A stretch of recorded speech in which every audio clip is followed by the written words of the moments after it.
Ողջույն, դուք դիտում եք առաջին լրատվականը, ես Ժիրայր Ոսկանյանն եմ։ Նախորդին Նիկոլ Փաշինյան J.D. Vance բանակցությունների ավարտից հետո հուշագրավ էր նաև Հայաստանին 11 միլիոն դոլարի հետախուզական դրոնների վաճառքի մասին հայտարարությունը,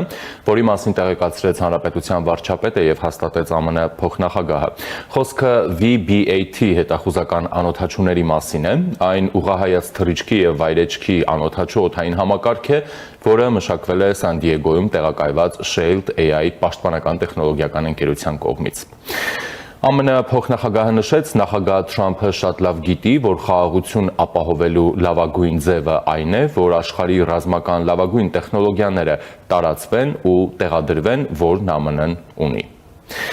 Եվ այժմ իմ զրուցակիցն է ռազմական եւ ազգային անվտանգության հարցերով փորձագետ, քաղաքագիտության դոկտոր Հրաչյա Արզումանյանը։ Բարև ձեզ։ Բարև։ Եվ այսպես, պարոն Արզումանյան, մինչև շատ այսպես նեղ ոլորտային, սկսենք մեր զրույցը ընդհանուր առմամբ ԱՄՆ փոխնախագահի այցը եւ ձեռք բերված պայմանավորվածությունները այն ամենը ինչ ազդարարվեց,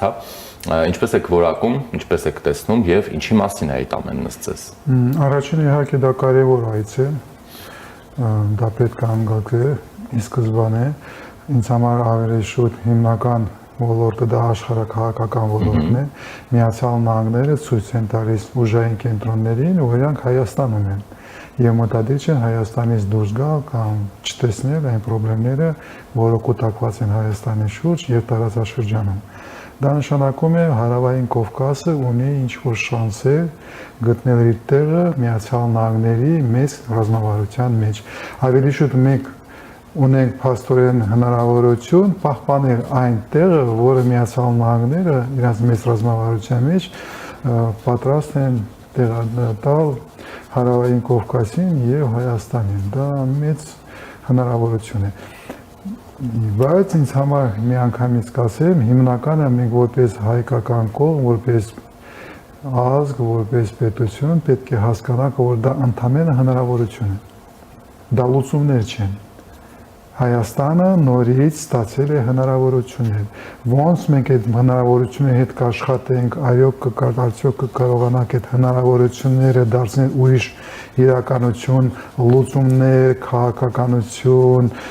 քայլեր եւ այլ, դա մեծ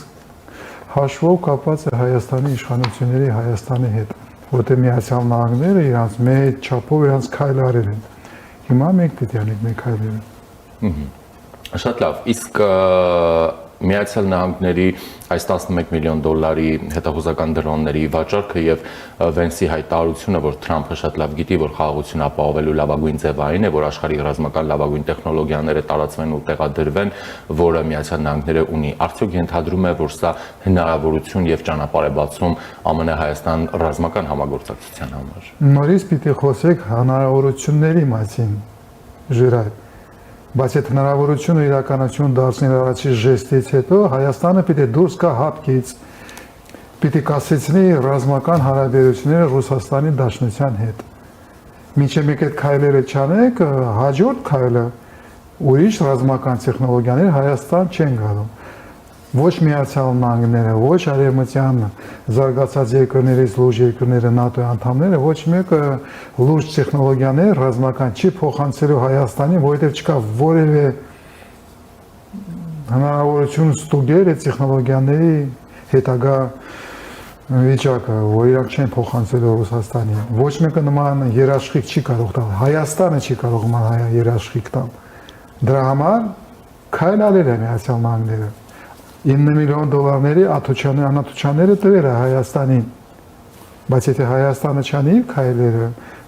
դա մենջ կսառեցնի լավագույն դեպքում, չի շարունակվելու։ Եվ առաջին քայլը հապկից դուրս գալն է ասած։ Դու պիտի հաստատ հրադադարես, մենք միշտ դրա մասին խոսում ենք, այդ հնարավորությունը դու պիտի հաստատ հասկանաս որտեղ ես դու, եվրասիական ճամբարում ես, թե ընտրում ես ուրիշ ճամբար, ուրիշ ուժային կենտրոն։ Այսօր պետք է խոսել Եվրոպական միության որպես հնարավոր զարգացման ճանապարհ կամ Միացյալ Նահանգները որպես քո դաշնակիցը եւ այլ, կամ ուրիշ լուծումներ Հնդկաստանի հետ կապված, ասենք աշխարհաքաղաքական ոլորտում, բայց դա ավելի երկարաժամկետ է, մենք դրան պատրաստ չենք։ Այսօր հիմնականը, եթե ուզում ես այդ հնարավորությունների մասին սկսել խոսել, առաջին քո քայլը դու պիտի դուրս գաս։ Իսկ Ռուսաստանի հետ ասացիք նաև, հա, ռազմատեխնիկական համագործակցության մասով։ Ռազմատեխնիկական համագործակցությունը ինձ համար երկրորդական է։ Դու ժրայր ինձ համար դա խայտարակ է ներեցեք վիճակը, բայց դու մնում ես Ռուսաստանի ռազմական դաշնակիցը։ Դե յուրե դու այսօր Հայաստանը Ռուսաստանի ռազմական դաշնակիցն է, հապկի անդամ ես։ Մինչև այդ վիճակը չլուծես, չտաս լուծումներ այդ վիճակից, այդ լուծումը միակային մոտները, որ դու դուրս ես գալիս։ Դու այն հնարավորությունները չես ունենալու, որը այսօր քեզ համար բացվում են, դու չես կարողանալու իրականացնես։ Մնալ կապված Ռուսաստանի հետ, որը արդեն աշխարհակաղակական կենտրոն, ռազմական առումով արդեն չի կարելի գնահատական այդպես տալ, Ռուսաստանը տարածաշրջանային ուժային կենտրոն է, հա, ունի միջուկային զենք, բայց իրան ներուժով հնարավորություններով Ռուսաստանը դարձել է տարածաշրջանային կենտրոն։ Ռուսաստանը 4 տարի չի կարողանում Ուկրաինան վերցնել։ Այդ պարագայում մտածել պետք է վերջ տալ, ոչ թե վերջ տալ, ռազմական ոլորտում վերջ տալ հարաբերությունները Ռուսաստանի հետ եւ նայել ուրիշ ուղղությունների վրա, ոնց է կառուցում հարաբերությունները նորից կգնեմ արևմուտքի հետ, ոնց է կառուցում հարաբերությունները Հնդկաստանի հետ, Ճապոնիայի հետ, Հարավային Կորեայի հետ, Ավստրալիայի հետ եւ այլն։ Մենք ունենք կարելի շատ աշխատանքի ուղղություններ, որը պետք է իրականացնենք, բայց այդ բոլորը սկսում է նորից են կրկնում։ Եթե դու համարձակվում ես ընդունել որոշում եւ կայացնել որոշում, որ դու փակում ես Ռուսաստանի ռազմական ներկայությունը Հայաստանում։ Հայաստանում չպիտի լինի ուրիշ երկրների ռազմական ներկայություն, որպես առաջին հայտ։ Երբ ունենաս դաշնակիցներ եւ այլ, այն ժամանակ կմտածես։ Այսօր Հայաստանը ունի ռազմական դաշնակիցներ եւ չպիտի ունենա ռազմական ներկայացություն որևէ ուժային կենտրոնների իր տարածքում։ Եթե մինչեւ չկառուցես ուրիշ հարաբերություններ, ուրիշ ունենաս իրական եւ դեր յուրե դե ֆակտո ռազմական դաշնակիցներ, այդ ժամանակ կարող ես մտածես։ Բայց այսօր առաջին քայլը փակի հետսովետական Հայաստանի այն ճանապարհը, որը քեզ բերել է Արցախի աղետին։ Դուրս եք, վերջակետի։ Պարոն Արզումանյան, դուրս գալ հապկից եւ դադարեցնել Ռուսաստանի հետ ռազմական դաշնակցային հարաբերությունները, արդյոք հիմա պատեհ ժամանակն է։ Վենսը եկել է, անօթությունները հասցել են, միջուկային էներգետիկայի զարգացման մասին խոսել են, 9 միլիարդի ինվեստիցիաները խոստացել են։ Ինչքան ես ուզում սպասացնես ժրայր, ինչի ես ուզում սպասացնես, դրանից ինչ լավ հնարավորություն դու պիտի ստեղծի Հայաստանի համար, որ ինքը ի վերջո վերջ տա այն հարաբերություններին, որ իրան բերել են աղետի եւ Արցախի հայության ցեղասպանության։ Ինչի ես սպասում, ինչ արգումենտ կա, որ դու դուրս չես գալիս։ Ես որևէ արգումենտ չեմ լսել, բացի վախից։ Բայց վախը հիմա Միացյալ Նահանգների վիցենախագահան հասել է մինչև Հայաստան։ Այդ հնարավորությունը այդ պահը օգտագործի։ Իմ կարծիքով։ Դե դրատակ ենթադրելի է, չէ, որ կան որոշակի հաշվարկներ, չգիտեմ։ Այդ թվում հենց նաև սպառնալիքների տեսանկյունից։ Չգիտեմ, որտեղ ողջամիտ արգումենտներ, ողջամիտ տրամաբանություն, ինչու Հայաստանը մնում է, չկա։ Կա մի տրամաբանություն, չեմ ուզում այսօր լավ օր դրա մասին խոսացել, այդ տրամաբանությունը կախված է իշխանության տրամաբանության մեջ, ոչ թե Հայաստանի ազգային շահերի տրամաբանության մեջ, ոչ թե Հայաստանի ռազմական ոլորտում ունենալ ինչ-որ ապագայում դաշնակիցների հնարավորություններից։ Դա զուտ իշխանական տրամաբանություն է, ինձ դա չի հետաքրքրում, որտեղ GD-ի այցը դա իշխանական այց չի, դա քաղաքական եւ աշխարհաքաղաքական այց է, եւ ես չեմ ուզում անցնել ներքաղաքական, հայկական այդ աղմուկի մեջ, պետք չի։ Դե աղմուկ իսկապես կար, եթե առավել եւս հետևել եք խորհրդանում այսօր հայտարարություններին, թե ես երջանիկ մարդ եմ, ես զբաղվում եմ տարածաշրջանային process-ներով, չեմ հասցնում։ Լավ, շատ լավ։ Դուք ռազմական եւ ազգային անվտանգության փորձագետ եք։ Ռիսկեր կան արդյոք ձեր առաջարկները իրականացնելու դեպքում նույն հապկից հիմա դուրս գալու եւ Ռուսաստանի հետ ռազմական դաշնակցային հարաբերությունները վերանայելու մասով։ Ինչ է ենթադրում ռիսկերի տեսանկյունից։ Չեմ տեսնում, որովհետև Ռուսաստանը այն վիճակում չէ, որ կարող է սպառնալ ինչ-որ մեկին։ Ռուսաստանը լուրջ խնդիրների առջև է։ Ինքը չի կարողանում Ուկրաինայում խնդիրները լուծի, ինքը ուրիշ ուղղություններով նույն ձևի խնդիրներ է ստանում, ինքը նավթային տանկերների պատմության շուրջ, որը ինքը մտնում է սպառնալիքների տակ, Ռուսաստանը ուղղակի ի վիճակի չէ հիմա ինչ որ լուրջ քայլեր անել այդ ուղղությամբ ավելի շուտ ինձ մտահոգիչ է Իրանի շուրջ process-ները, որը գնում են։ Ինձ ավելի մտահոգիչ է ոնց է Հայաստանը կարողանալու պահել չեզոք իր վիճակը, եթե Միացյալ Նահանգները Իսրայելի հետ ռազմական հարված հասցնել Իրանին, ոնց պիտի Հայաստանը բացատրի Իրանին, որ իր հարաբերությունները Միացյալ Նահանգների հետ, որի ձևով կապված չեն Միացյալ Նահանգներ Իսրայել հարաբերությունների հետ եւ իրենց հարաբերությունը Մերձավոր Արևելքում, որ մենք այստեղ լուծում ենք ուրիշ խնդիրներ եւ ունենք ուրիշ խնդիրներ։ Մինչեւ այդ մենք դա կարողացել ենք անենք, Հայաստանը կարողացել է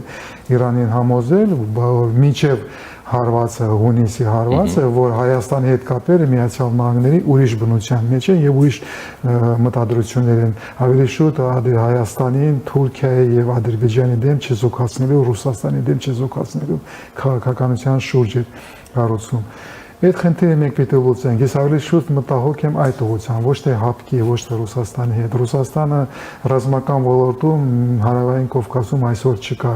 Մերձավոր Արևելքում կարելի ասել Ռուսաստանը չկա, այստեղ լրիվ ուրիշ process-ներ են գնում ժրայ։ Եւ մենք ավելի շուտ Մերձավոր Արևելքի մաս ենք արդեն, իսկ դրա միայն խոսում ենք, հարավային Կովկասը միացել է, միանում է G20-ը, փաստորեն միացնում է Հարավային Կովկասը Մերձավոր Արևելքին եւ կտրում է Ռուսաստանից։ Ռուսաստանին ցույց են տալիս, որ այստեղ մենք ենք, բայց Մերձավոր Արևելքի տրամաբանությունը, Մերձավոր Արևելքի մեջ հարաբերությունները ուժային կենտրոնների, պետությունների մեջ ինքան բազմակողմանի են, ինքան շատ են, ինքան նուրբ են, որ մեր քաղաքական դիվանագիտությունը եւ քաղաքականությունը պիտի նորից վերահիշի ոնց են ապրում նման բարդ միջավայրի մեջ։ Մերձավոր Արևելքը անհամեմատելի ավելի դժվար, ավելի խորքային, ավելի նուրբ քաղաքականություն եւ դիվանագիտություն է պարտադրում։ Ես հաստատ գիտեմ, որ Հայաստանի դիվանագիտական դպրոցը այսօր նման ունակություններ արդեն չունի, որտեղ այն հին դիվանագետները ում ես ճանաչում եմ, ում հետ ես ծառայում եմ, իրանք փաստորեն ցավոք սրտի արդեն անցել են թոշակի նոր սերունդը, այդ ժամանակները չի տեսել, անցել է 30 տարի, նոր դիվանագետները հայկական այդ փորձը շատ քիչ են, մի քանի անձնավորություններ են դիվանագետները, որ նման քաղաքականություն եւ դիվանագիտություն կարող են իրականացնել, ոնց է այդ հարցերը լուծելու։ Ինձ համար այդ հարցերն են մտահոգիչ, ինչ է կանում որպես Հայաստան, եթե Իրանի դեմ սկսում են ռազմական հարված լինում եւ Իրանը պատասխանում է լայնածավալ հարվածքով։ Դրա համար այստեղ ոչ Իլհամ Ալիևը, ոչ Պուտինը ինչ չի հետաքրում, ինձ ավելի շուտ հետաքրում է Իրանը եւ Թուրքիայի վարկը, Թուրքիան ոնց է Իրան վերաբերմունքը այդ հարվածի ինքը կմիանա Միացյալ Նահանգների Իսրայելի, թե կմնա Իրանի կողքին կանգնած եւ այլ եւ այլ։ Ես ավելի շուտ նայում եմ Մերձավոր Արևելքին եւ այլ G20-ի այցը ավելի շուտ նայում եմ այդ պրիզմայով։ Ոնց անել, որ չստացվի այդ հնարավորությունները եւ այն սպառնալիքները չհամընկնեն։ Դա բավականին դժվար է եւ պետք է շատ զգուշ ունենք այսօր։ Բայց Վենսը բավականին զուսպ արտահայտվեց նաեւ Իրանի մասով։ Հա, Միացյալ Նահանգների հանդեսից որևէ խնդրեմ չունեմ։ Միացյալ Նահանգները լավ են խաղում իրանց խաղի, իրանց կտորը, իրանք ամեն ինչ անում են ճիշտ։ Բայց ես տեսել եմ ոնց է Հայաստանը 2020 թվականից մի 3-4 անգամ հաստատ կորցրել հնարավորություն է։ 20 թվականին են կորցրել, 22 թվականին եւ Ադրբեջանը անցել է Հայաստան Հանրապետության սահմանը կտրել, վերջ տալ օկուպացիայի այն ժամանակ է կորցրել, 23 թվականին է կորցրել, 25 թվականին է կորցրել, 26 թվականում կորցնելու է արդյոք նորից այդ հնարավորությունները, թե չէ, մի վերջո չի կարելի այդքան նավակներ են գալիս քեզ փրկելու եւ դու չես ձերքդ մեկնում, որ քեզ հանեն այդ աղետից, որի մեջ դու կարող ես լինել։ Պետք է վերջո քայլ անել, կանգունալ, ձերքը մեկնած ձերքը վերցնել եւ գտնել ճանապարհներ, ոնց ես դուրս գալիս եվրասիական ճամբարից, եվրոպական ճահիճից։ Դա պարտադրելու է մեծ ջանքեր, որտեղ դա իրոք ճահիճ է։ Ճահիճից դուրս գալը թռիչքով չի լինում։ Ժերար, մենք բավականին երկար եւ ծանր ճանապարհ պիտի անցնենք, որ կարողանանք ի վերջո հրաժեշտ տակ այդ ժառանգության, որը մենք ունենք։ Եվրոպական միությունը հույս ունեմ նույն ձևի քայլեր կանե, ասենք վիզաների հետ լավ կնի այդ հարցը լուծվի եւ այլ, բայց նորից դա հնարավորեն ընդհանրապես հնարավորություն է, այսօր երրորդ անգամն եմ դրա մասին ասում, որտեղ ինձ համար դա երեք մտահոգիչ է։ Չի կարելի այդքան հնարավորություններ կորցնել, պետք է ի վերջո օգտվել։ Դե այո, իհարկե, սա ամենամիակողմանի չի կարող լինել, բնականաբար, եւ Հայաստանը մեծ տնային աշխատանք ունի իրականացնելու։ Ինչ վերաբերում է Իրանի մասով, քանի որ ձեր հիմնական նաև մտահոգությունները կապված են դրա հետ, բայց մինչ այս պահը Հայաստանին կարծես թե հաջողվում է, այսպես ասենք, այդ բալանսը պահել, թե Իրանի հետ հարաբերությունների, թե այսպես ընդհանրական ասած արևմուտքի հետ, եւ նրանց հակասությունների համատեքստում,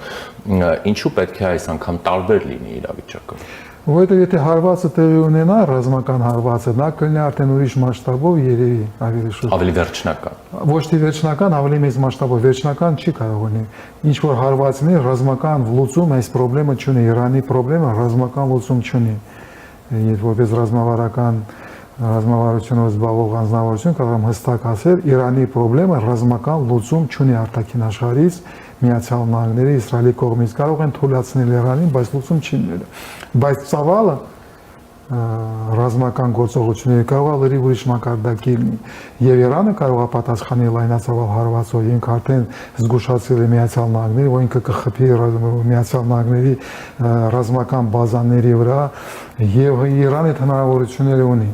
Ինքը կարող է դա անել։ Արդյոք Ռահբարը կընդունի այդ որոշումը, որ ինքը անցնում է լայնածավալ ռազմական գործողությունների, հարվածի ոչ մեկը չի գիտի։ Ռահբարն էլ կարող է չգիտի ինքը ոնց է այդ աշխատանքները։ Այսօր Լարաջանին գնացել է Բահրեյն, այնտեղ պիտի մասնակցի այդ Միացյալ Նահանգների Իրանի հետ գործողությունները գնում են, կլինի դժվար է հասել, որովհետև Նատանյահուն անգնում Միացյալ Նահանգները եւ այլ։ Ոնց ասել են, մերձավոր իրավիճակում ամեն ինչ խառն է։ Չկա պարզ եւ հեշտ լուծումներ եւ նկարագրումներ ցավոք շրջի։ Բայց մենք որպես պետություն պիտի պատրաստվենք նրան, որ կարող եք Հայաստանի սահմանների ունենալ լայնածավալ ռազմական գործողություններ եւ այդ ժամանակ Իրանը կարող է նաեւ Հայաստանի ուրիշ աչքերով նայի, եթե Հայաստան իրար ճիշտ չջերվավորի։ Ադրբեջանի շուրջ կարող է հարվածներ հասցնի, որտեղ Ադրբեջանը հաստատ Ադրբեջանի տարածքից ռազմական գործողություններ անելու են, դա տեղի է ունենելու։ Այդ վիճակում մենք ոնց ենք դրսևորում, ոնց ենք հասնում Իրանին, որ այստեղ չկա, մենք չեզոքենք, եւ ոնց ենք փոխում մեր սահմանները, որ այնտեղով չանցնեն 100,000-ավոր փախստականներ Հայաստան, Սյունիք կամ Արցախ եւ այլ Նախիջևան։ Դա խնդիրներ է, որը մենք պիտի մտածենք, մենք պիտի պլանավորենք Հայաստանի անվտանգության համակարգի գործողությունները այդ լայնածավալ ռազմական գործողությունների ժամանակ, որովհետև հավանականությունը, որ հարված տեղի կունենա, բավականին մեծ է։ Այսինքն այս բանակցություններն էլ արդյունք չեն տալու։ Չեմ կարծում, որ կտան, որտեղ կողմերի մոտեցումները մնում են ծայրահեղ։ Իրանը ասում է, ես խոսում եմ միայն միջուկային զենքի, միջուկային ծրագրի մասին, Միացյալ Նահանգները ասում են, չէ, պիտի քո հրթիռային ծրագիրը, քո աջակցությունը, քո պրոքսիների պիտի հանես։ Իրանը միանգամից չի համաձայնում եւ չի համաձայնում նրան, որ Իրանը իրավունք չունի Ուրանուի հարստությամբ զբաղվել։ Միացյալ Նահանգները ասում է, դա չպիտի անես, լրիվ պիտի կտրես։ Դա ի սկզբանե անընդունելի մոտեցում է։ Եվ Իրանը իր մոտեցումները ձևավորում է այն պահանջները, նրանք ավելի խիստ են, քան թե 2015 թվականից ստորագրված միջուկային պայմանագիրը այն ժամանակ Իրանը ամիա ոչ թե թույլատրել է իր դիրքորոշում, բայց ավելի խստացրել է։ Ոնց որ պիտի տրամաբանական դու թույլ ես այսօր քանտային ժամանակ պիտի մի քիչ թույլացնես քո դիրքորոշումները, բայց դա արևելյան դիվանագիտությունը իրար ավելի խստացրել է իր մոտեցումները։ Եվ այսօր Միացյալ Նահանգները պիտի լուծեն ավելի բարդ խնդիր, քան թե իրենք լուծեն 2015 թվականին։ Դրա համար հավանականությունը շատ փոքր է։ Եթե տեղի ունենա, դա հրաշք կլինի, դա հրաշք կլինի նաև Հայաստանի համար։ Եթե Միացյալ Նահանգները եւ Իրանը այդ պայմանավորվեն, այդ ժամանակ Հայաստանը իր աշխարհաքաղաքական ռիսկերի, սպառնալիքների 80% լուծում է։ Մենք ստանում ենք լրիվ ուրիշ տարածաշրջան, բայց այնքան լավագույն սցենարը ես դրա մասին չեմ մտածում եւ չեմ ուզում դրա մասին մտածել, ձերմանում որ դες բաներ չկա, որովհետեւ դա շատ լավ կլինի։ Դրա համար դրա մասին չմտածենք, սպասենք։ Ավելի լավ է պատրաստվել վատագույն։ Վատագույն, որ լինի լավ, մասնագետ ես պետական գործիչ ես, դու պետք է մտածես վատագույն սցենարների եւ պատրաստես վատագույն սցենարներ եւ հետո ուրախանաս, որ դա տեղի չի ունեցել, ունեցել են ավելի հեշտ սցենարներ, որը դու գիտես ոնց է հաղթահարել։ Լույսը դեռ չբացված Ռուսաստանը շտապեց արձագանքել Հայաստան ԱՄՆ համաձայնություններին, ասում են Հայաստանը ԵԱՏՄ անդամ է, Իրանի սահմանին մեր սահմանապահներն են, երկաթուղին մենք ենք վերահսկում ու տենց մի քանի բաներ, առանց մեզ չի լինելու այս ամեն ինչը։ Հա, ասացին ատոմականը մենք ենք շահագործում, հիմա էլ երկարաձգում եւ այլն, առանց մեզ այսպես ասենք գլուխ չի գա այս գործը։ Արդյոք սրանք են հիմնավոր բաղադրիչներն են, որ իսկապես Ռուսաստանը կարող է դրանց վերահենվել։ Հա, իհարկե, միացյալ Ռուսաստանը ունի լծակներ, ցավոք սրտի, խոշոր լծակներ տնտեսական ոլորտում, լոգիստիկայի ոլորտում, ենթակառուցվածքների ոլորտում, այդ այն ժառանգությունն է, որը մենք ստացել ենք այդ սովետական Հայաստանում։ Սկսած Լևոն Տեր-Պետրոսյանից, վերջացած Նիկոլ Փաշինյանով, այդ այն ժառանգությունը, որ այդ իրականությունն է, որի մեջ ունենք։ Մենք պետք է հասկանանք հստակ, որ Ռուսաստանը ունի հնարավորություններ եւ սպառնալ։ Բայց միայն պատասխան այդ սպառնալիքներին վերջացնել Ռուսաստանի ներկայությունը Հայաստանում։ Եվ այդ վերջացնելու առաջին քայլը պիտի լինի ռազմական ներկայության ոչնչացումը։ Դու պիտի անես Ռուսաստանի ռազմական ներկայությունը,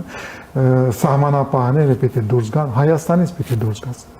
Երբ այդ խնդիրները հանես, մնացած խնդիրները ենթակառուցվածքի եւ այլ վերահսկողումը Ռուսաստանի կողմից այդ խնդիրները բոլորը լուծելի են։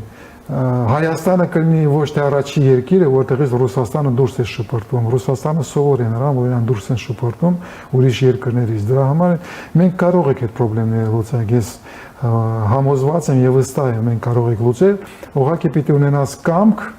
քաղաքական եւ պետական կամք սկսել այդ process-ը։ Դեռ այդ process-ները չեմ տեսնում եւ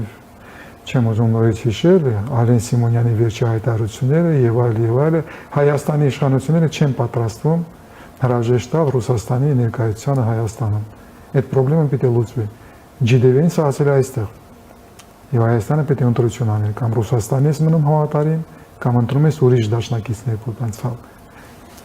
Ֆրանսիա արդեն Բաքվում է, հանդիպել է Ալիևին։ Իհարկե այլ մանրամասներ դեռևս չեն հաղորդվում։ Ադրբեջանը ընտրելու բան ունի։ Հա, Ադրբեջանը ունի, որտեղ Ադրբեջանը հաղթել է պատերազմում, Ադրբեջանը հզոր է, ունի բանակ, Ադրբեջանը ունի հնարավորություն դիրքորոշում անել կարևոր գործոն Իրանի դեմ գործողությունների ժամանակ, Ռուսաստանի դեմ, Կենտրոնական Ասիայում ինքն ունի ազդեցություն եւ մտցած է այնտեղ։ Դրա համար Ադրբեջանը այդ առումով հզոր է, իհարկե ունի հնարավորություններ։ Բայց Ադրբեջանը ունի եւ թույլ կողմեր, իհարկե ավտորիտար երկիր է, դիկտատուրա է եւ այլ։ Ադրբեջանը եւ հզոր է, բայց շատ անկայուն է։ Ադրբեջանը շատ հեշտ կարելի է հանել իրենց այդ հավասարակշռությունը, այդ հեշտ լուծվող խնդիրները։ Դրա համար հա, Ադրբեջանը ունի ինչ ներկայացնել GDV-ին եւ GDV-ը եւ Միացյալ Նահանգները ունի պրագմատիկ շահեր, որ Ադրբեջանը կարող է սպասարկի։ Դրա համար պետք չի մտածել, որ Ամերիկան միայն Հայաստանի հետ աշխատելու, ոչ։ Հայաստանը հետ աշխատելու է եւ աշխատելու է Ադրբեջանի հետ։ Մենք ունենք հնարավորություններ, որը չեք օգտագործել, ցավոք սրտի այս անգամ դրա մասին չգիտեմ այսօր խոսանք թե չէ, որովհետև GDV-ի համար, հատուկ GDV-ի համար քրիստոնյանությունը բավականին կարևոր դեր է խաղում գաղափարախոսական եւ հավատացյալ եւ այլ եւ Հայաստանը կարող է այդ քարտը լավ խաղալ մեր այդ խոսքից համար, որ մենք փաստորեն կարող ենք մեր քաղաքականությունը դրսևորել այնպես, որ Հայաստանը միակ քրիստոնեական երկիրն է Մերձավոր Արևելքում, կա Իսրայելը միակ հրեական պետությունը հյուդայիզմ, բայց մենք միակն ենք։ Մենք ենք քաղաքակրթություն քրիստոնեական։ Այդ մենք ենք, այդ ժամանակ հարաբերությունները կնեն լրիվ ուրիշ մակարդակի վրա։ Բայց այդ հնարավորությունները մենք կորցրել ենք, որովհետև GDV-ին չի հրավիրել, չի մասնակցել հրավիրման, ասենք Հայաստանի կաթողիկոսը, եթե իշխանությունները կաթողիկոսի հետ դուրս եկածն այդ հարաբերությունները կարող են լրիվ ուրիշ մակարդակի վրա։ Այսինքն Միացյալ Նահանգների հետ հարաբերություններում շեշտադրել նաև քաղաքակրթական։ Որտեղ իրանք այդպես են նայում, քաղաքակրթական բաղադրիչը եւ քրիստոնեայությունը։ Ինքը դրա մասին խոսել է, որ Հայաստանը քրիստոնյա քաղաքակրթություն է, հնաոճ քրիստոնեական երկիրն է, բայց պետությունը չի ասել։ Ժողովուրդը չէ, ինքը այդպես է։ Մենք կարող ենք հասնել նրան, որ ինքը ձևավորված է, որ դա քրիստոնեական պետություն է։ Եվ այսօրվա իշխանությունների Միացյալ Նահանգները չեն թողնելու, որ քրիստոնեական պետությունների մոտ իսլամական ներիր կամ ուրիշ երկրներ հարձակվեն։ Այնինչ դրսևորում է այդ քաղաքականությունը, դա ինքան էլ լավ մոտեցում չի, որտեղ դու քաղաքականացնում ես հավաքքը, ես դեմ եմ դրան։ Բայց պրագմատիկ լինելով, ոնց են ասում հիմա, այդ տրանզակցիոն քաղաքականության մեջ, սիտուացիվ քաղաքականության մեջ մենք կարող ենք խաղալ, դա եւ այդ հարցը բարձրացնել, երկրորդը իհարկե ես կբարձրացնեի ռազմագերիների հարցը լրիվ ուրիշ մակարդակի վրա։ GD-ը երբ եղել է ցիզմնակաբերդում, դու գիտես, ոչ թե միայն ցիզմնակաբերդ է նաեւ, բայց Սումգայիթի եւ Բաքվի կոտորածների խաչքարի է մոտացել, ազատամարտիկների խաչքարին է մոտեցել, դու կարող ես դա խաղալ լրիվ ուրիշ մակարդակի վրա։ Դու այդ հնարավորությունը կորցրել ես, արդեն կորցրել ես։ Վենսը բայց մեկնելուց ասաց, որ իհարկե քննարկել են գերիների հարցը եւ այդ հարցը նաեւ ադրբեջանական կողմի հետ է կոմունիկացնելու։ Այո, բայց կարելի է լրիվ ուրիշ քաշ տալ այդ ամենին Արցախում քրիստոնեական ժառանգությունը, որ ոչնչացվում է, Արցախի քրիստոնյա հայությունը, որ հանվել է, դու կարող ես դա բարձրացնել այն մակարդակի վրա, այն մակարդակի վրա հնչեցնես, որ GD-ը չի կարողանալու հրաժարվել, ինքը կընդունել այդ ամենը։ Եվ դու կստանայի որակապես ուրիշ մակարդակ։ Եվ ինքը Հայաստանից գնալով Ադրբեջան, Հայաստանը կլինի ասիմետրիկ բարձր եւ Ադրբեջանը չի ունենա որևէ հնարավորություն վերականգնել հավասարակշռությունը այդ մակարդակում։ Ինքը պետք է Միացյալ Նահանգները լրիվ ուրիշ սպասարկի հնարավորություններ լոգիստիկական, ռազմական եւ այլ, որ կարողանա մենք ստացել ենք ունեցել ենք հնարավորություն Ադրբեջանի եւ Թուրքիայի հարաբերությունների մեջ լինել բարձր, մոտենալ լինել ավելի մոտիկ Միացյալ Նահանգների, քան թե Թուրքիան եւ Ադրբեջանը քաղաքակրթական ոլորտում քաղաքակրթական ասպարեզ օգտագործելով, բայց Հայաստանի իշխանությունների սահմանափակ նեղ տրամաբանության եւ քաղաքականության մեջ այդ հնարավորությունը մենք կորցրել ենք։ Բայց ունենք ուրիշ հնարավորություններ, ոչինչ հույս ունեմ, հույսի մասին, որ դա վերջի անգամ չի, եւ Միացյալ Նահանգների վիցենախագահան հասնում է Հայաստան, ուրիշ անգամ կօգտագործենք։ Շնորհակալություն, նաեւ սպասենք Բաքվում հանդիպումների արդյունքներին։ Շնորհակալ եմ։ Շնորհակալ եմ։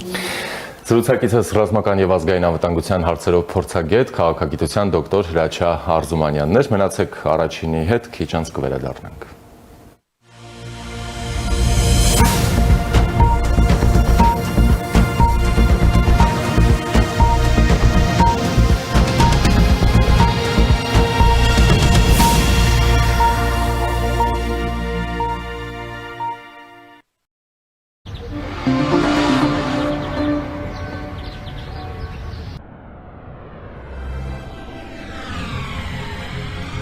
«2026-ին Եվրոպան 75%-ով ավելի մոտ է լինելու։ Իդեալ համակարգը բացում է եվրոպական որակի եւ նրբագեղության դռները ձեր առաջ։ Հնարավորություն ընձեռելով ձեռք բերել եվրոպական արտադրողների լավագույն նմուշների նշված տեսականին մինչեւ 75% բացառիկ զեղչով։ Կան տարբերակներ, կա իդեալական տարբերակ։ Մանրամասները idealsystem.am։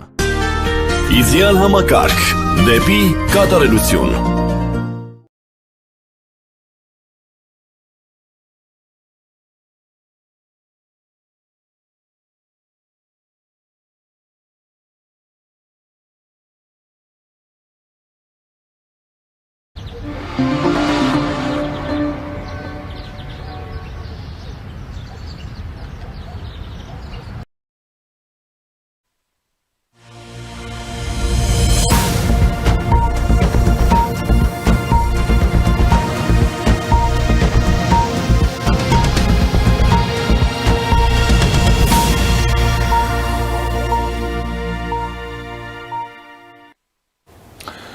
Շարունակում ենք աշխատել առաջինի եթերում, ես Ժիրայր Ոսկանյանն եմ ու այժմ զրուցելու եմ քաղաքական վերլուծաբան Բորիս Նավասարդյանի հետ։ Ողջույն պարոն Նավասարդյան, շնորհակալություն միանալու համար։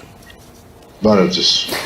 Պարոն Նավասարդյան, դե խոսելու ենք ԱՄՆ փոխնախագահ Վենսի այցի մասին, ձեռք բերված պայմանավորվածությունների մասին։ Նախ սկսենք նրանից, թե քաղաքական եւ ռազմավարական ինչ նորություն կա այս հարաբերություններում։ Դե նորությունները բավականին քիչ են, ես պետք է ասեմ, այնինչ պլանավորված էր արդեն եւ համաձայնեցված էր ԱՄՆ եւ Հայաստանի միջև, փաստորեն հռչակվեց եւ ստորագրվեցին համապատասխան փաստաթղթեր փոխնախագահի կողմից, այսինքն այն 3 ուղղությունները, համագործակցությամբ, որոնք արտացոլված են նաև ռազմավարական գործընկերության խարտիայում ԱՄՆ-ի եւ Հայաստանի միջև, դրանք կամաց-կամաց իրականացվում են եւ արդեն, ինչպես մենք գիտենք, սկսված է շինարարությունը այն կենտրոնի եւ տվյալների կենտրոնի եւ չիպերի օգտագործման եւ արհեստական բանականության ուղղությամբ իրականացվող ծրագրերի վերաբերյալ եւ դա նշանակում է ռազմավարական տեսակետից, որ Հայաստանը ձեռք է բերում գոնե տարածաշրջանի համար կարևոր երկրի կարգավիճակ, այսինքն այն զարգացումները տեխնոլոգիաների ուղղությամբ, որոնք մեծ ազդեցություն են ունենալու ամբողջ տարածաշրջանի համար, այդ դրա կենտրոնը դառնում է Հայաստանը եւ դա իհարկե բարձրացնում է հավանականությունը, որ կայունության եւ ադրբեջանական հարաբերությունների նորմալացման ճանապարհով լինելու է առաջընթաց, դրան բնականաբար նպաստելու է նաեւ հաղորդակցությունների ապաշրջապակումը եւ առաջին հերթին տրիպի կառուցումը եւ այդ ուղղությամբ կարծում եմ արդեն 2026 թվականի ընթացքում մենք ունենանք պրակտիկ նորություններ եւ վերջապես միջուկային էներգիայի խաղաղ նպատակով օգտագործման ուղղությամբ նույնպես Երևանը եւ Վաշինգտոնը համագործակցելու են, թե ինչ ձևով եւ երբ է սկսվելու այդ համագործակցությունը, երևի կիմանանք ավելի ուշ։ Եվ այդ երրորդ ուղղությունը նույնպես շատ կարևոր է Հայաստանի էներգետիկ անվտանգությունը եւ ինքնիշխանությունը ապահովելու տեսակետից, առանց դրա բնականաբար խոշոր որևէ ռազմավարական ծրագիր իրականացնել հնարավոր չէ, մանավանդ որ եթե կապում ենք առնվազն երկու ուղղությունները, որոնք նշված են պայմանավորվածությունների մեջ, դա էներգիայի արտադրանքն է եւ տվյալների կենտրոնը պահանջ ունի շատ լուրջ էներգետիկ ծախսերի եւ դրա համար նույնպես Հայաստանը պետք է էներգետիկ տեսակետից լինի ապահոված եւ դա նշանակում է, որ այդ երկու ուղղությունները, որոնք կապ ունեն նաեւ Հայաստանի ռազմավարական դիրքի ուժեղացման տեսակետից, այդ երկու ուղղությունները նշված են, չի բացառում, որ այն մալուխները, որոնք կանցնեն նաեւ ապաշրջապակված ուղիներով, հաղորդակցություններով, նույնպես այստեղ կունենան իրենց դերակատարությունը։ Եվ այդ ամբողջը կրկնում եմ նպաստելու է, որպեսզի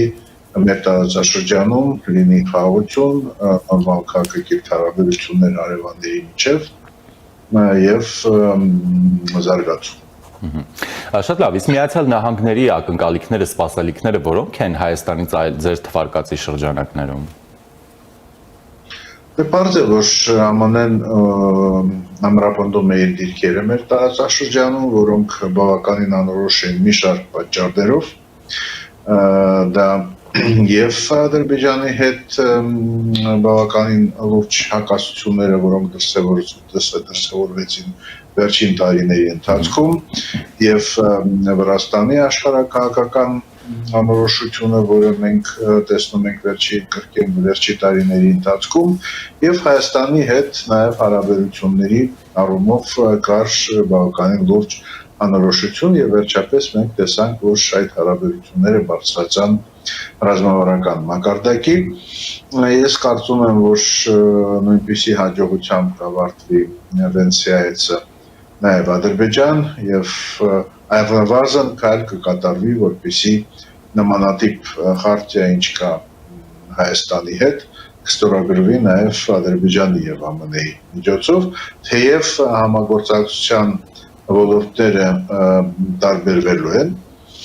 մենք կիմանանք ավելի մանրամասն ինչ ուղղություններ են բացի պաշտպանական ոլորտից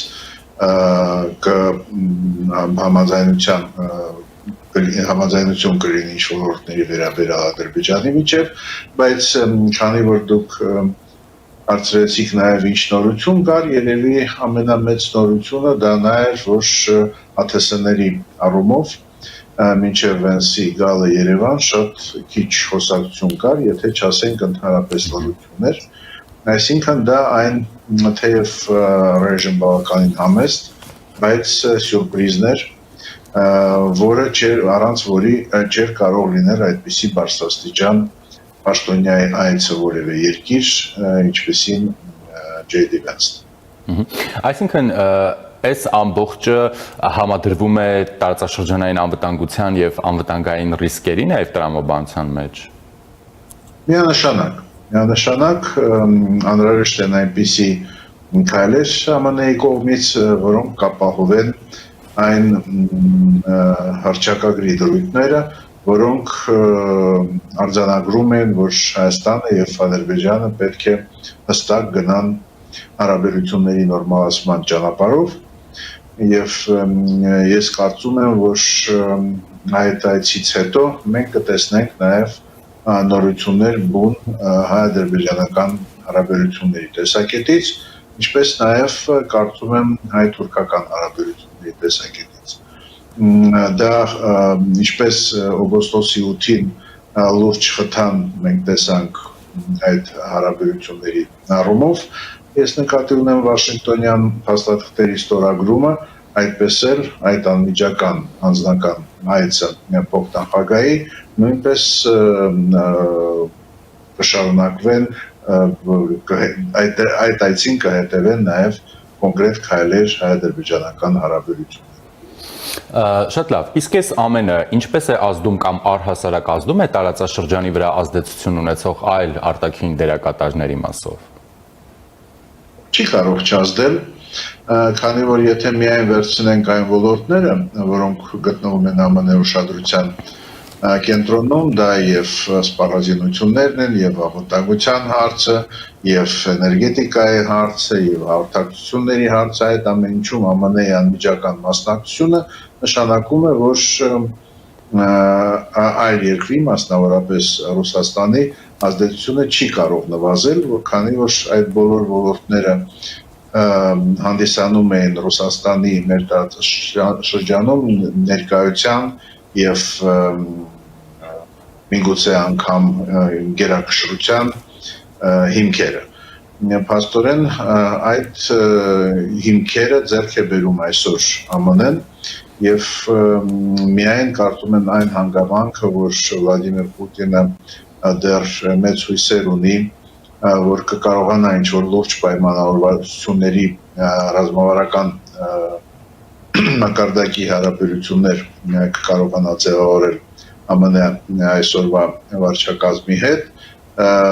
խանգարում են, որպեսզի մենք Մոսկվայից լսենք դժգոհ ձայներ։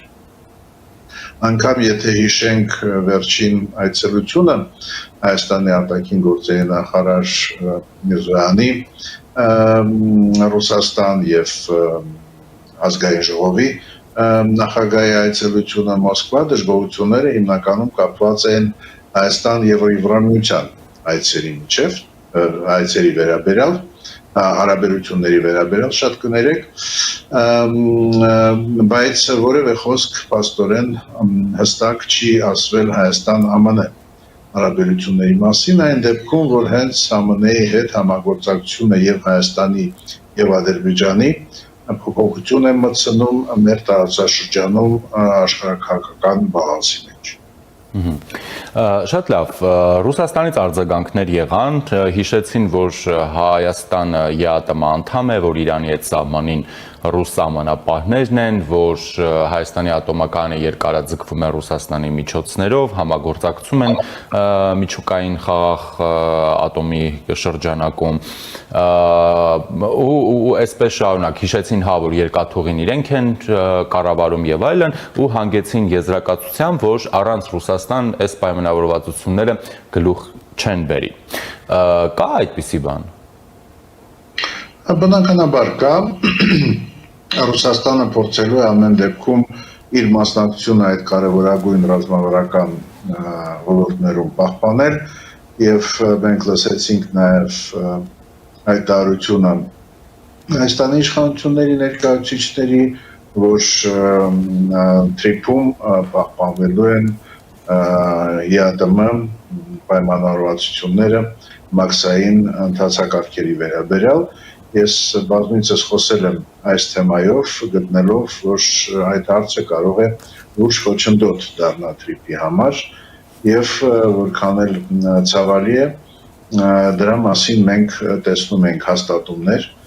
Ես շատ դժվար եմ պատկերացնում, ինչպես կարող է թրիփը գործել, եթե գործելու է նաև ԵԱՏՄ-ում ընդունված մաքսային ընթացակարգերը։ Ես դժվար եմ պատկերացնում, որ դրան համաձայնելու է Ադրբեջանը, քանի որ փաստորեն ստացվում է, որ որևէ պայմանավորվածություններում չնշած խաղացող այստեղ ստանում է դերակատարություն դեմս կրկնում եմ ԵԱՏՄ-ի եւ ես իհարկե ինչպես կրկին բազմիցս ասել եմ նաեւ ձեզ հետ հարցազրույցներում գտնում եմ, որ Հայաստանը ողջ բանակցությունների մեջ պետք է մտնի ԵԱՏՄ-ի իր այսօրվա գործընկերների հետ, որպեսզի լինեն փոփոխություններ Հայաստանի հետ կապված ԵԱՏՄ մաքսային կանոնադրության մեջ եւ այդ փոփոխությունները անհրաժեշտ են շատ բարձ պատճառով, որ Հայաստանը ԵԱՏՄ այլ երկրների հետ ընդհանուր սահման չունի եւ այստեղ տրանզիտի համար բեռների տրանզիտի համար չեն կարող գործել նույն կանոնները, ինչ գործում են ԵԱՏՄ անդամ այն պետությունների մեջ, որոնք ընդհանուր սահման ունեն։ Սա ես կարծում եմ այն կարևորագույն խոչընդոտներից է, որ կա, ես չեմ կարծում, որ ռուս սահմանապահների ներկայությունը կարող է խոչընդոտ լինել, մանավանդ որ մենք տեսնում ենք, որ աստիճանաբար նրանց ներկայությունը նվազում է եւ Իրանի հետ սահմանում, Ադրբեջանի հետ սահմանում նրանք այլևս չկան, թեև մի քանի ուղեկալներ կային 44 օրյա պատերազմից հետո, այսօր դրանք այլևս գոյություն չունեն, ինչպես նաև հայ-թուրքական սահմանում ռուս սահմանապահների ներկայությունը նույնպես սահմանափակվելու է, իսկ սահմանը բացելու պարագայում Թուրքիայի հետ միգուցե հարց կդրվի նաև, որ իրենց ներկայությունը այնտեղ անհրաժեշտ չէ։ Միևնույն ժամանակ մենք պետք է հասկանանք, որ Հայաստանի կողմից սահմանապահ գործառույթների կատարման համար մենք չունենք բավարար մարդկային ռեսուրսներ եւ դա եւս մեկ հարց է, որը պետք է լուծել, եթե շահագրգռված ենք արդյունավետ շարունակել այն պլանները, որոնք կապված են երկրի ինքնիշխանության եւ հաղորդակցությունների ապաշրջապատման հետ, այսինքն դրանք պետք է լինեն Հայաստանի համար տնային աշխատանք, որտեղ մեզ շատ քիչ կարող են օգնել մեր միջազգային գործընկերները։ Միջազգային գործընկերները ինչով կարող են օգնել, արդեն հայտարարել են, եթե խոսքը ԱՄՆ-ի մասին է, եւ ես կարծում եմ Եվրամիության ներգրավվածությունը տարբեր ծրագրերում մնում է Հայաստանի համար շատ կարևոր։ Դուք որ խոսեցիք անօդաչու թռչող սարքերի մասին, կարող ենք ենթադրել, որ սա նաև հնարավորություն է,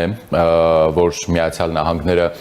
այսպես ասենք, տալիս է Հայաստանին հետագայում նաև ռազմական համագործակցություն ունենալ այս երկրի հետ։ Միանշանակ դա այդպես է եւ մենք չպետք է խոսենք հենց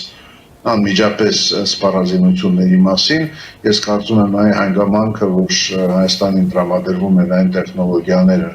որոնք միայն շատ վստահելի գործընկերներին են վստահվում, տրվում դա խոսում է նրա մասին, որ Հայաստանը նաև անվտանգության տեսակետից, եկեք անվտանգություն բառը լայն հասկանանք, անվտանգության տեսակետից դառնում է շատ ողջ գործընկեր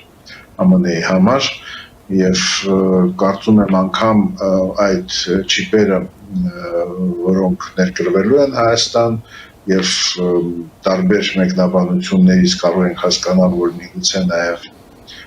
դրանց արտադրությունն է զարգանալու Հայաստանում շատ ավելի լուրջ անվտանգային տեսակետից նշանակություն ունեն, քան անգամ ԱԹՍ-ները։ Տեսաները երևի կարևոր են, ինչպես եւ նախատեսված է տարբեր մեր ուղղակի երկինքը վերահսկելու համար եւ նաեւ թրիպի համար նույնպես որպես անվտանգություն ապահովող գործոն, բայց տեխնոլոգիաները ռազմավարության տեսակետից շատ ավելի լուրջ եւ կարևոր հանգամ։ Կային նաև մեկնաբանություններ, որ սրանք դեռևս ընդհանուր հնարավորություններ են Հայաստանի համար եւ Երևանը գտնվելու է այսպես ասած թեստային փուլում եւ ղեկավարության հետագա վարքագիծն է կարևոր լինելու, հա։ Որոնք են առանցքային բաղադրիչները, որ կարևորվում է այս համատեքստում եւ Հայաստանի այսպես ասենք այդ թեստային փուլը անցնելու հնարավորություն է տալիս։ Հիմնական դիտարկումները մասնավորապես վերաբերում են Ռուսաստանի հետ ռազմական դաշնակցության հապկի անդամ լինել է եւ այսպես շարունակ։ Դե դուք փաստորեն արդեն պատասխանեցիք ձեր հարցին։ Այո, իհարկե շատ կարևոր է ինչքանով է Հայաստանը ձերբազատվելու այն կաշկանդող հանգամանքներից, որոնք խանգարում են զարգացնել հարաբերությունները նույն ԱՄՆ-ի եւ Եվրամիության միջև։ Եթե խոսքը հաղորդակցությունների մասին է, ապա ես կրկնեմ, որ որևէ մաքսային կանոններ, որոնք գործում են ԵԱՏՄ շրջանակներում, չպետք է վերաբերել թրիփին։ Դա միգուցե մասնավոր հարց է թվում, բայց այն սկզբունքային հարց է եւ եթե այդ հարցը չլուծվի, ես կարծում եմ, որ նոր ներդրումներ եւ զարգացումներ կապված այլ ուղղությունների շրջափակմանը վերաբերում են այդ այլ ուղիների շրջափակման, ապա դրանց իրականացումը հարցի տակ է դրվելու։ Այսինքն այստեղ Հայաստանը պետք է դրսևորի այն սկզբունքայնությունը, որը առայժմ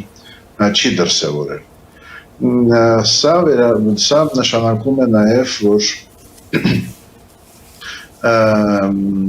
ԵԱՏՄ շրջանակներում մեր համագործակցությունը պետք է փոխի իր ուղղությունը, այսինքն մենք պետք է հնարավորինս բազմազան դարձնենք տնտեսական կապերը, մանավանդ այն ոլորտներում, որտեղ Ռուսաստանը պահպանում է գերակշռող դեր եւ դրա հնարավորությունը բացվում է նրա շնորհիվ, որ աստորեն Ադրբեջանի տարածքը կամաց բաց է դառնում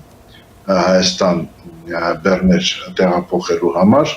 եւ հաշվի առնելով, որ շատ մասնավորապես հումքային ռեսուրսներ, որոնք մենք ստանում ենք Ռուսաստանից, կարող են գալ արդեն կենտրոնական Ասիայից։ Եվ դա նույնպես թույլ է տալիս դիվերսիֆիկացնել մեր տնտեսական զարգացման հնարավորությունները։ Եվ այո, որքանով Հայաստանը արդյունավետ կկարողանա այդ բոլոր քայլերը իրականացնել, դրանից կախված է ինչքանով կխորանան նաև հարաբերությունները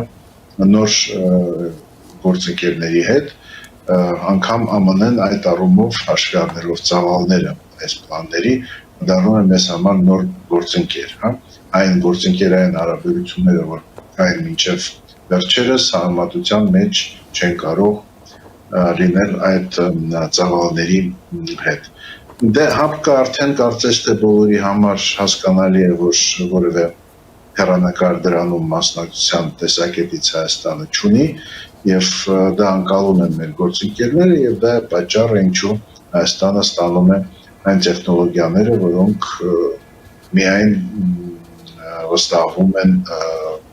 այն գործընկերների համար, որոնք բավականին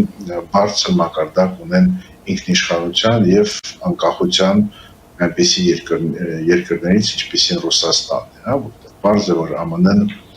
նույն վստահությունը չի կարող ունենալ մի երկրի հետ, որտեղ Ռուսաստանը ռազմավարական շատ հարցերում ունի այն կշիռը, որ ունեցել է մինչև վերջերս։ Եվ իհարկե չեն կարող մոռանալ քաղաքական միջավայրը։ Մենք տեսնում ենք, որ ԱՄՆ-ն ակնհայտորեն աջակցություն հայտնեց այսօրվա կառավարությանը եւ դա իհարկե մեծ, այսպես ասենք, ավանս է, կանխավճար Հայաստանին, որ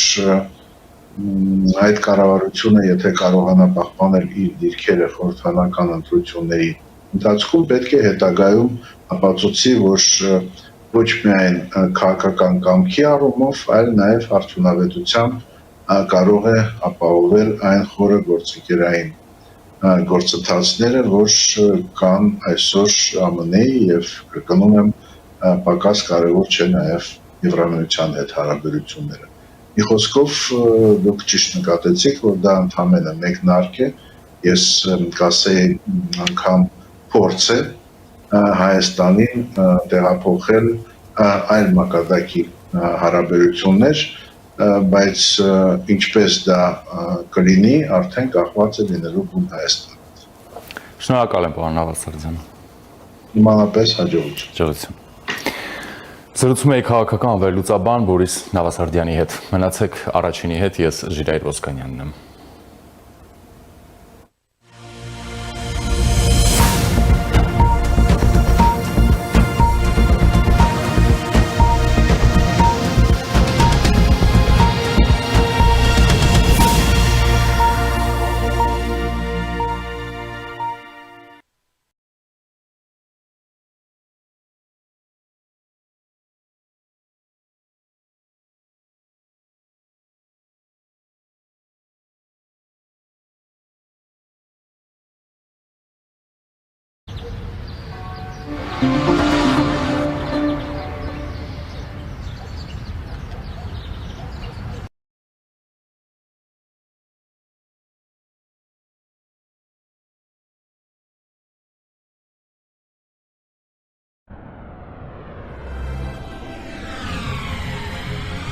«2026-ին Եվրոպան 75%-ով ավելի մոտ է լինելու։ Իդեալ համակարգը բացում է եվրոպական որակի եւ նրբագեղության դռները ձեր առաջ։ Հնարավորություն ընձեռելով ձեռք բերել եվրոպական արտադրողների լավագույն նմուշների նշված տեսականին մինչև 75% բացառիկ զեղչով։ Կան տարբերակներ, կա իդեալական տարբերակ։ Մանրամասները idealsystem.am։ Իդեալ համակարգ դեպի կատարելություն։